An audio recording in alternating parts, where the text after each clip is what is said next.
Hi, welcome back to the Checkout Guy YouTube channel. Today we are talking about cap discount for merchants in midsummer sales. Midsummer sales brings huge seasonal demand, but unlimited discounts can lead to shrinking profits. While the demand is high, uncapped discounts can eat into your profit margins. The core problem is when percentage discounts grow indefinitely with the cart size. Merchants risk giving away too much, turning potential gains into significant losses. The simple solution is to add a discount cap. For example, you can offer 40% off but with a maximum discount of $200. Implementing discount caps offers several key benefits for your business. Firstly, it allows you to control discounts on larger orders, preventing unexpected profit losses. This ensures your midsummer sales remain profitable even during peak demands. So, if you want to set up a discount cap like this in your Shopify store, watch this video completely without skipping. Before going to the video, make sure that you have subscribed to our channel for more seasonal tips. So, for setting up a cap discount in Shopify, I'm using Next Discount app, which is available in the Shopify App Store. If you need, I have also attached the link to this app in the description box. Just check it out and follow along. So, after installing it, open the app from the Shopify admin panel and click on Create New Discount. Now, you can choose the discount type as your discount code and add for any discount code. Now, I'm adding 30% off as my code here. I'm planning to give a 30% discount with a capping amount of $200. Now, you can set this discount be applied to all the products or a specific products or a specific collection. I'm adding it for all the products now. And if you have any minimum purchase requirement, you can set it over here.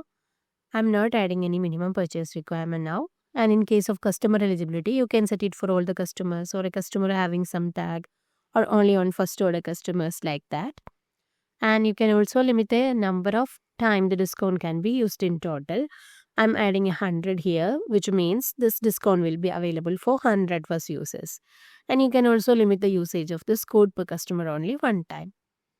And you can set some start date or a start time, end date or a end time here through which this discount code or this offer is active. Like if you're planning to run this offer of the midsummer sale of what 10 days or summer days or a week or a month of the summer day sale, then those timings and dates you can set it over here. You can also combine the discount code with the existing ones like the product discount, order discount, or shipping discount. And after adding all the details, you can save the changes. Now let's test whether the code has been activated. Now you can see that the 30% off our code has been activated successfully. Now let's test this setup in our online store. I am trying to buy a product of 234. I am adding this to the cart.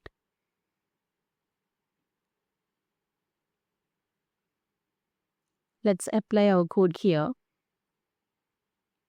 Now you can see that the 30% of 234, which is 70 rupees, is correctly applied successfully because this user will be getting a percentage amount of $70, which is correctly the 30% of the cart value. Now let's test with some other products having a higher price. Let's try this product of worth 5,000. Let's apply our code here. Now you can see that the 30% of 5,000 is greater than 200. But we have capped our discount amount at 200. So the users will not be getting, or the customers will not be getting any amount beyond the $200 as the discount price. So this capping amount will make sure that our discount amount will never exceed this $200. So that's how you set up a 30% off, which is capped at $200 in your midsummer day sale. While you're waiting for, just grab the link from the description box and try this out in your online store. So if you find this video helpful, don't forget to subscribe our channel and also do like, comment and share. Thanks for watching.